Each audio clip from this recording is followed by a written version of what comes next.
चुनाव का अभी प्रचार आरंभ होने दीजिए। अभी समय है। अभी माहौल गर्म हो रहा है और सारी पॉलिटिकल पार्टियां एक्टिव हैं, अपोजिशन वाली पार्टियां भी एक्टिव हो गई हैं। अब वो कहाँ कैसे जाएंगी, कैसे समीकरण बनेंगे, वो सारी चीजों पर डिपेंड करेगा। और मुस्लिम तो उसको वोट देगा जो बीजेपी को हराएगा, वो देखेगा। अगर समाजवादी पार्टी हराएगी तो उनके साथ जाएगा, अगर लगता है कोई और पार्टी हराने की स्थिति में होगी तो उसके साथ जाएगा। कि मुस्लिम की मजबूरी है कि उसको बीजेपी के विरुद्ध वोट देना है। हाँ, ओवैसी जी का आना 100 सीटों पे वो अपनी जगह पे है। अब वो नूरा कुश्ती है, वो सब चीजें डिस्कशन कई बार डोमेन पे हो चुका है, पब्लिक डोमेन पे लोग जानते हैं इस बात को। लेकिन फिर भी यह है कि थोड़ा बहुत इम्पैक्ट तो वो डालते हैं। उनके साथ में वही स्ट्रेटेजी अपनाना पड़ेगा जो बंगाल में अपनाई गई। अगर उनको सही ढंग से काउंटर नहीं किया गया तो बिहार की तरह नुकसान भी कर देंगे वो। तो उनके फैक्टर को भी सही ढंग से बताना है कि ये वास्तव में बीजेपी के बी टीम है। और वो फैक्टर दिमाग में लोगों के आना चाहिए जो ममता बनर्जी कन्वे कर पाई। और ममता बनर्जी ने बहुत जो मुस्लिम लीडर्स है वहां थे उनको उनके साथ उनको साथ लेके ये मैसेजिंग कराई कि भाई ये ओबीसी कुछ नहीं है। तो वेस्ट बंगाल में उनका ज्यादा नहीं चला। और बिहार में उनका चला, उन्होंने बीजेपी की सरकार बनवा दी। तो उस फैक्टर को भी काउंटर करना होगा, क्योंकि वो मुसलमानों में धीमे धीमे धीमे जो बात कर रहे हैं, लोग जा रहे हैं, तो थोड़ा एक लोगों को मुसलमानों में एक मैसेजिंग तो हो रही है ना कि भाई ये भी एक विकल्प है हमारे लिए। जहां ये जीतने वाला होता है यहाँ इसको वोट देते। तो ये चीजें देखने वाली चीजें हैं जिनको वो साथ में चलता रहे। साथ में मैंने पहले भी कहा था कि देखिए अखिलेश जी को एक मुस्लिम परस्त होने की जो इमेज है उससे तो बचना होगा कि मुस्लिम परस्त है वो या यादव परस्त है वो, एक जाति विशेष के लिए। ये तो होना, और अभी तक बचे हुए हैं वो, मैं देख रहा हूं उनकी मंच पे। देखिए हम लोग क्रिटिकल एक थ्रू कैमरा देखते हैं हम चीजों को। हम देखते हैं मंच पे कौन बैठा है, आसपास कौन घूम रहा है। आप देखिए पहले के अखिलेश में आज के अखिलेश में डिफरेंस दिखाई दे रहा है कि जो नौरे भौरे आसपास घूमते थे, जो उनकी जाति विशेष के थे, वो अब दिखाई नहीं दे रहे हैं। उनको क्वाइटली मना कर दिया गया भाई साइड में रहो। इसलिए कुछ ऐसे मुस्लिम फेस थे, प्रोमिनेंट फेस थे, विधायक थे, वो फेस थे, वो भी दिखाई नहीं दे रहे हैं। उनसे भी कहा गया क्या किनारे रहो। तो साथ हैं आप हमारे, वो अच्छी बात है, लेकिन वो ये नहीं कि वही आसपास घूमे तो उससे मैसेज गलत जाता है कि भाई आप एक जाति विशेष के लिए हैं, आप एक धर्म विशेष के साथ जुड़ रहे हैं। तो जो हिंदू वोट है वो इंटेगोनाइज होता है, वो बीजेपी का काम आसान हो जाता है। आप अखिलेश जी अपने मंच पे बड़े मुस्लिम चेहरों को रोज बैठाना शुरू कर दें, बड़े यादव चेहरे जो यादव चेहरे उनको बैठाना शुरू कर दें, मैसेज बीजेपी का लाभ हो जाएगा। बीजेपी को इमीडिएटली आसान हो जाएगा कहना देखिए साहब जो हम कहते थे वही तो है। ये एक जाति विशेष और मुसलमान और यादव, दो जातियों के बस है और कोई है नहीं इनके साथ में। वो बहुत अच्छी तरीके से देखिए आप 12 तारीख से यात्रा, विजय यात्रा जो शुरू हुई है, उसमें जो अभी पब्लिक डोमेन पे चल रहा है एक पोस्टर का जिक्र जो हो रहा है जिसमें मुलायम सिंह जी का फोटो नहीं है। आपने देखा होगा उसको, जो स्वतंत्र देव सिंह ने उसको ट्वीट भी किया है और उसमें उनसे सवाल पूछा है अखिलेश जी से कि भाई आप अपने पिताजी को भूल गए क्या।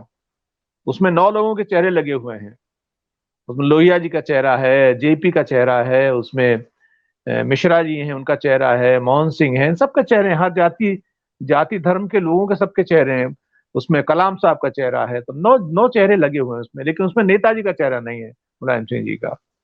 अब बीजेपी का एक मुद्दा मिल गया ये कि भाई जो हम कहते थे कि वो ही देखिए हो रहा है, लेकिन उसका एक्सप्लेनेशन है, उसको पब्लिक डोमेन में आ चुका है तो एक्सप्लेन करना पड़ेगा कि भाई जो चेहरे दिखाए गए हैं 9 के 9 चेहरे, वो हैं जो दिवंगत हो चुके हैं। नेताजी आज संरक्षक की भूमिका में है ऑलरेडी। तो इसलिए वो अभी उनका संरक्षण है। वो उस श्रेणी के नहीं है, 9 लोग जो दिवंगत श्रेणी में हैं उसमें नहीं, उनको ही दिखाया गया ऊपर फोटो। इस तरह के एक्सप्लेनेशन आने चाहिए, नहीं तो ये कुछ ना कुछ चीजें ढूंढेंगे ना उसमें जिनको खोजने की कोशिश करेंगे। और ये अच्छी बात है कि जो देखिए मुलायम सिंह जी ने बहुत लंबे समय तक राजनीति की है, उत्तर प्रदेश में मुख्यमंत्री भी रहे हैं, उनके साथ पॉजिटिव पॉइंट्स भी बहुत हैं, लेकिन उनके उनके साथ में नेगेटिव पॉइंट्स भी हैं। वो हमेशा हर एक के साथ होते हैं। वो मोदी जी के साथ भी हैं, योगी जी के साथ भी हैं, राजनाथ जी के साथ भी थी, कल्याण सिंह जी के साथ थे। जब आप सत्ता में रहते हो तो हर चीज पॉजिटिव थोड़ी होती है, कुछ नेगेटिव बैगेज भी आप लेके चलते हो, तो उनके साथ भी है। और उसमें कुछ ऐसा बैगेज है जिसको बीजेपी बहुत तेजी से उछालती है। एक कार सेवकों को गोली चलवाई, मऊ का दंगा है, फलाना ये। अब देखिए जो 4 ट्वीट किए थे योगी जी ने, वो चारों ट्वीट में यही रिफ्लेक्ट होता है। उनका अटैक किसको कर रहे हैं? वो अटैक कर रहे हैं समाजवादी पार्टी को, अटैक कर रहे हैं नेताजी को, अटैक कर रहे हैं अखिलेश यादव को। अभी देखिए योगी, ये 9 जो मेडिकल कॉलेजेस हैं जिनका भी लोकार्पण किया है, आधे अधूरे मेडिकल कॉलेज जिनको मैं कहता हूं, उसमें जो मोदी जी ने भाषण दिया है, बोले बहुत अच्छा थे, लेकिन लोगों से जो रेस्पॉन्स आना चाहिए ना, जो वो प्रश्नोत्तर करते हैं लोगों के साथ में, जो संवाद करते हैं कि भाई ये होना चाहिए नहीं होना चाहिए, ये होना चाहिए नहीं होना चाहिए, प्रश्नोत्तर नहीं हुआ, क्योंकि लोगों में जोश नहीं था, लोगों में वो रेस्पॉन्स नहीं आ रहा था। आप जयकारे का नारा कैसेट के साथ में चला सकते हो जब आप वो रिलीज करते हो उसको, लेकिन लोगों में से नहीं आ रहा था मैसेज वो। तो ये पता तो चल रहा है कि लोग जो है, आप भाड़े के लोगों को इकट्ठा करके रैली तो कर लेंगे बड़ी बड़ी, लेकिन लोगों का जब तक मन नहीं होगा वो वोट नहीं देंगे। मुझे लगता है कि सही रास्ते पे चल रहे हैं अखिलेश यादव, और वो रास्ता, और देखिए प्रियंका गांधी भी एक्टिव हुई हैं, आप पार्टी के संजय सिंह भी एक्टिव हैं, बीएसपी तो भाई अब जैसी है वैसे ही है, लेकिन अपोजिशन ने गैल्वेनाइज किया है, एक्टिव हुआ है एक पोजीशन, और उसका मैसेज अच्छा गया है कि बीजेपी से सामना करने के लिए सब तैयार है। अब जो नंबर 1 होगा उसके साथ में जो फ्रिंजिज पे बैठे हुए 5-7% लोग हैं वो जुड़ेंगे, साथ में जाएंगे, ओबीसी भी जाएगा उसके साथ में। बस वही है, उसी समय का इंतजार है, धीमे धीमे लोग जुड़ रहे हैं, पता चलता चला जा रहा है लोगों को।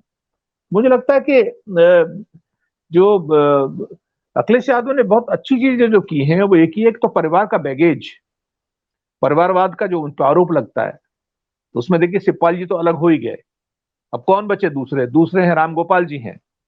अब सब जानते हैं कि राम गोपाल जी जनता के बीच में बहुत पॉपुलर नहीं है वो, और उनकी जब अखिलेश जी की सरकार थी तो उनका एक अधिकार नोएडा, ग्रेटर नोएडा क्षेत्र में चलता था, वो भी बैगेज है एक तरह का। हालांकि उनका समर्थन है, उनको उनका संरक्षण है, उनका गाइडेंस मिलता है, वो अच्छी बात है, लेकिन वो भी एक तरह का, लोग उसको बैगेज मानते हैं, पब्लिक डोमेन में जाके देखिए ना, उसको बैगेज मानते हैं। उनको भी बहुत आगे नहीं कर रहे हैं अखिलेश जी, आप देखिए, ऐसा नहीं कि हमेशा मंच पे दिखाई दें, वो उनको भी नहीं कर रहे थे कि परिवारवाद का लांछन ना लगे उनपे। परिवार के और बहुत सारे लोग हैं जो पॉलिटिक्स में, उनको भी अखिलेश से थोड़ा पीछे रखे हुए हैं, तो समझदारी से चल रहे हैं वो एक्चुअली। और इसी तरह से जो जाति के नेता हैं जो हैं उनको भी अलग किया हुआ है, मुस्लिम जो नेता हैं जो जो आसपास घूमते थे उनको भी अलग किया हुआ है। अच्छा मैसेजिंग हो रहा है, अच्छा मैसेज जा रहा है कि भाई सबको साथ लेके चलने की एक कवायद है।